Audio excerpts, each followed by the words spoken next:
ये घटना कानपुर की है, जहां एक व्यक्ति अपनी पत्नी और अपने 5 वर्ष के बेटे को छोड़कर घर पे जाता है और गंगा स्नान करता है।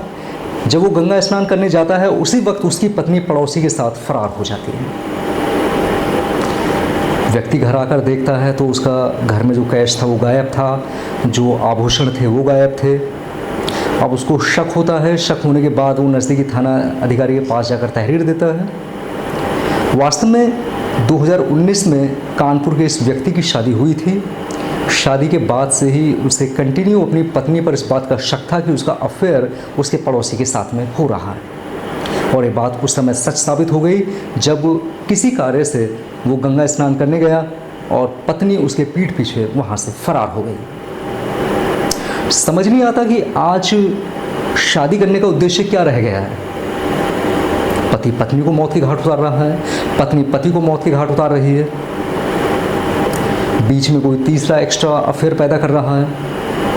हमारे देश की संस्कृति और सभ्यता तो इस प्रकार की जरा भी नहीं है। हमारे देश की संस्कृति तो माता सीता, जिन्होंने कि अपने सतीत्व की रक्षा की, पूरा जीवन जब तक रावण के पास वो रहीं वहाँ बैठकर पेड़ के नीचे अपना जीवन बिता दिया, किंतु अपने सतीत्व और अपने आत्मसम्मान की रक्षा करती रहीं। पर आज देश की सभ्यता और संस्कृति कहाँ जा रही है कुछ समझ नहीं आता। आज हमें आवश्यकता है कि अपने बच्चों को हम शिक्षा दें जिससे कि वो माता सीता के चिन्हों पर, पद चिन्हों पर आगे बढ़ें और उच्च शिक्षा प्राप्त करें। आज के इस ज़माने में जिस प्रकार से तकनीक ने आगे बढ़ा है, दिखता है कि तकनीक का सही फ़ायदा कम और मिसयूज़ ज़्यादा किया जा रहा है। यदि हम इसी तकनीक का फ़ायदा उठाकर नए नए अपने आर्ट को सीखें, नए टेक्नीशियन अपने अंदर पैदा करें, तो शायद इसका सही उपयोग हो सके।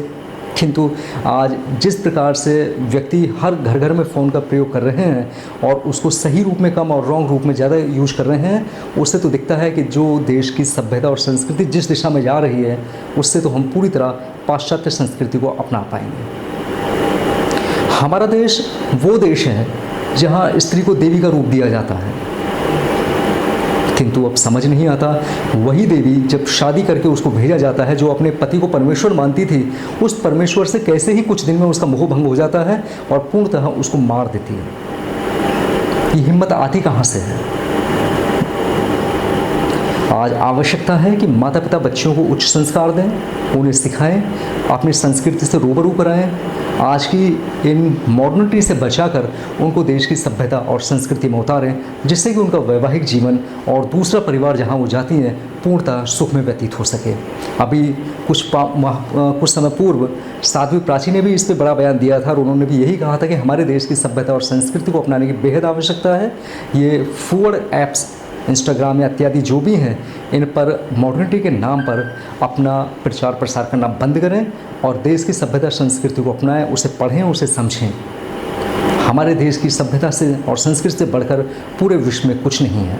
पर जिस प्रकार से आज हमारे देश में कांड हो रहे हैं, शायद हर दिन ये न्यूज़ ज़रूर आती है कि वहाँ पति को मार दिया गया या फिर पति ने पत्नी को मार दिया, और रीज़न सिर्फ एक ही आता है, एक्स्ट्रा अफेयर।